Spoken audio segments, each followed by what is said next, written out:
Have you ever tried to block someone on Messenger only to find out you can't because you just messaged them? Facebook has a 48-hour rule that stops you from blocking someone immediately after a conversation. But don't worry, I've got a smart workaround that you can use right now. Welcome to Tech Vibe, your spot for tech tips and smart solutions.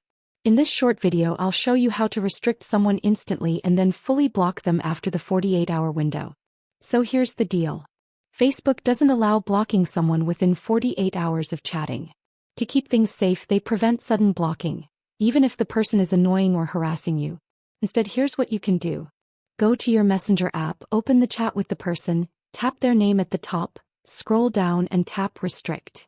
When you restrict someone, they won't see when you're online, their messages go to message requests, and you won't get any notifications.